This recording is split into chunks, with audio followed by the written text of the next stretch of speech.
Hello guys, Mika Migalaw shoutout po. Good morning. Good morning po sa inyong lahat. Andito po ako sa aking backyard. At ipapakita ko po sa inyo dahil mag-aani po tayo ng vegetables, okay? So, sa lahat po ng mga subscriber ni Ali Falcon Vlog, ako po nagpapasalamat sa inyong lahat for your continued support sa aking channel. At sa lahat ng mga subscriber ko, at continue to like and share and subscribe on my channel, guys, to help me grow my channel, okay? So that we could be able to help those people also na kailangan ng ating mga tulong, okay? So, ayan. So, babaliktad ko lang yung camera para makita niyo yung garden ko. Okay guys, ito po yung backyard namin. Dito po ako nagstay pag summer na po para po ma-relax yung ating mind. Okay, so ito po yung aking sanctuary, yung backyard namin. Kasi dito po, maririnig mo lamang po dito ay mga ibon na nagkakantahan. So talagang tahimik po talaga dito at maganda pag ikaw ay nagbabasa ng Bible at ma-feel mo po ang presence ng Lord. Kasi tahimik po talaga yung backyard namin. Lahat po ng mga neighbor namin ay busy po talaga sila sa kanilang work. At being a full-time mom, tayo po ay nag-iisa dito na gumagawa at maging busy po yung buhay natin ay ginagawa po natin ang lahat. So ito po guys yung inani ko kaninang umaga. Ito po yung bok choy na tinanim natin sa ating garden. At inani ko po para po may pansahog po ako sa lulutuin kong soup mamaya. I'm planning to cook soup, munggo soup.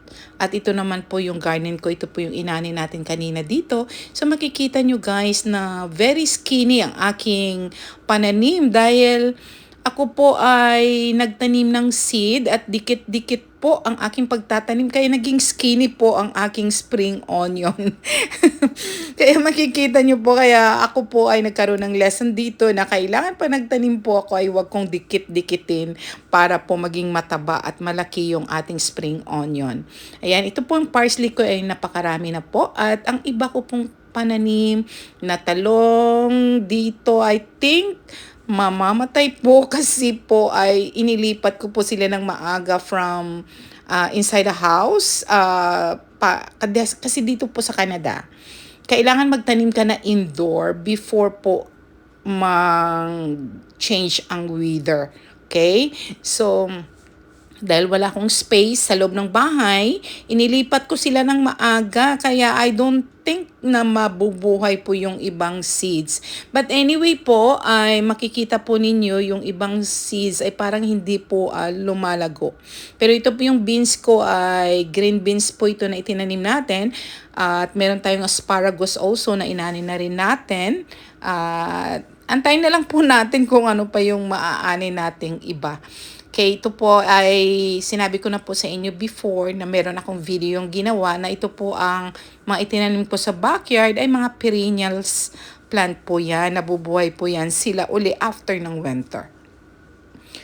So yan guys, dito po kami nagbabarbecue pag nandito yung aking partner. At dito rin po ako nagme-meditate pag nakikipag-usap sa Panginoon kasi po ay napaka tahimik ng lugar namin. So, makikita nyo itong pears. Ayan, may pear tree po kami. At nakikita nyo mga bunga nila. Very sweet po ang pear tree, guys. At pag nakita nyo pong puno na yan po ay apple tree before namin. Kaya lang, pinutol po namin dahil marami pong uod. Kaya hindi po namin namiminti na isprayan yan, guys. Kaya, dito na lang kami sa pear tree kasi kahit hindi mo sprayan ay talagang matamis yung pear tree at napakasarap talaga pag kinain mo guys. At dito po ay magandang mag-bird watching dito kasi makikita mo dito yung iba't ibang klaseng birds. Ayan. Iba't ibang klaseng ibon na talaga naman napakagandang mga kulay. Merong orange, merong red, merong blue na mga ibon. Kaya bumili ako ng telescope sometimes para nood ako sa kanila kung anong ginagawa nila sa puno. Okay, so ito pong naani nating mga bok choy ay marami na. Itatapon natin yung steam at isasawag natin yung mga dahon para sa ating munggo soup. Okay guys, I think I took too much already.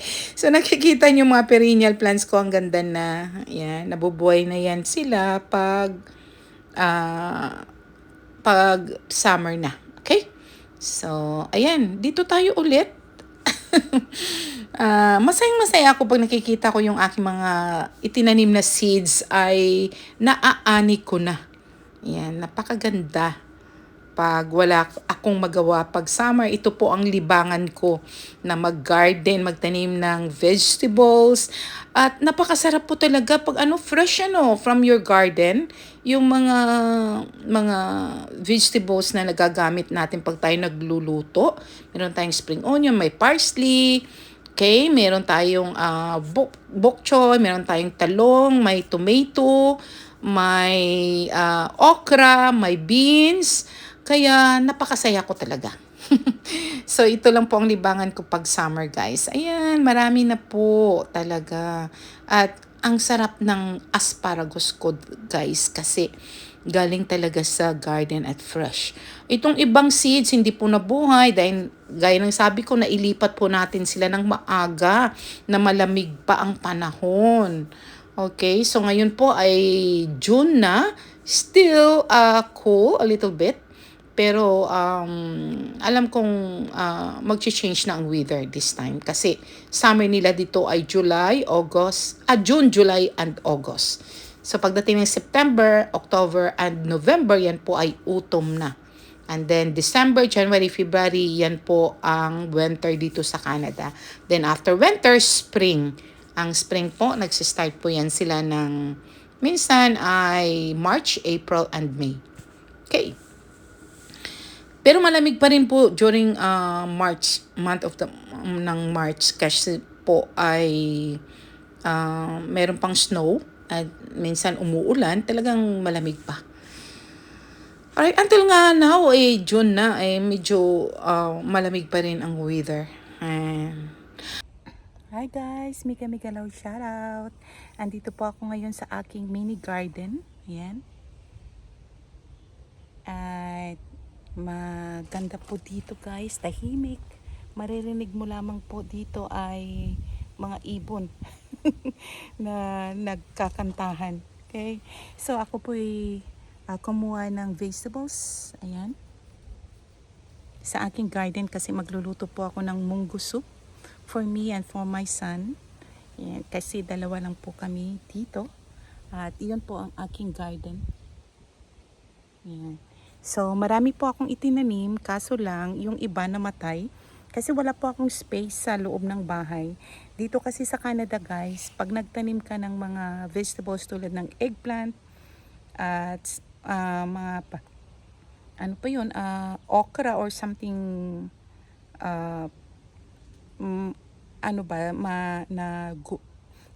tumutubo. Nahirapan ako magtagalog. Tumutubo sa mga tumutubo sa summer, ayan, ng mga tanim, okay? So, kanina po pinakita ko sa inyo kung ano yung mga itinanim ko. Pero ngayon po ako po ay, ayan, kinukuha ko po lahat ng mga dahon kasi ilalagay ko sa aking munggo soup. Pero ang mga steam ay itatapon ko na kasi parang matigas siya. So guys, after po sa backyard ay pupunta tayo dito sa loob ng bahay. Ipapakita ko lang po sa inyo ang aking indoor plants. Ayan. So yan po ang aking indoor plants at sila po ay yung mayabang tuloy. Lumalago na po. Ayan. So I don't know guys, some of my plants, look at that. Is it lack of water or what? But there is water in it. Okay, so my water lily also over there, and some plants of mine here. So that's the one and the other one. Okay, so I think one of this died. Alam niyo guys, kasi pag umaalis kami, wala pong nagwa-water ng plants ko, kaya namamatay some of them. But anyway, there's nothing we can do. Okay, so dito po ay dito din po ang aking mga plants. So I need to water this time also. At ito po ay regalo sa akin ng aking sister-in-law, the orchids. And some of my plants, they are good, they are great. Ayan. Sila po ay lumalago. Okay, and also this, my money tree plants. Alright, so kararating lang ng anak ko, kaya itinapon niya lahat yung kanyang mga gamit dito. Okay guys, yan lang po ipapakita ko sa inyo. Ayan. Ang aking indoor plants. Okay. That's it guys. Okay, at dito naman po ay sa side na ito. Yan. So, lumalago po sila. And always remember this guys, the 10 commandments of God that we need to obey while we are still have breath in this world. Napunta tayo doon, ano? Ayan, so nakita ko lang guys, pinakita ko sa inyo. Okay, that's it. Okay guys, after po natin sa backyard, ipapakita ko naman po dito sa inyo ang side at front yard ng bahay namin. So nakikita nyo po mga container na ito po ay provided ng government ng Canada for recycled.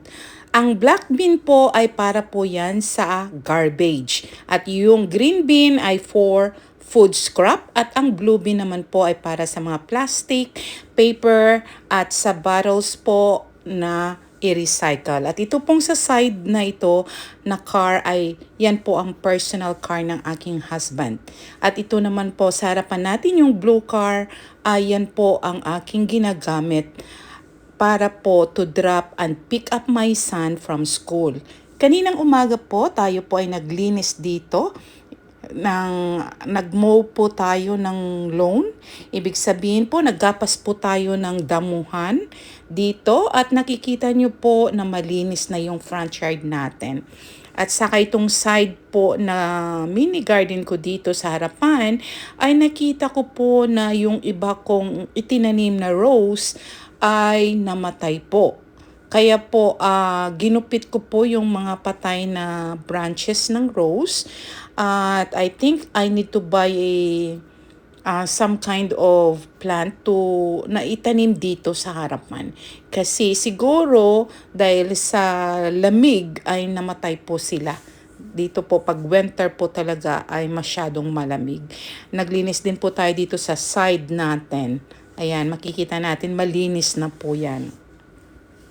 So yan lang po ang ginagawa ko dito dahil tayo po ay plain housewife. Tayo full-time mom and a father na rin pag wala yung aking husband.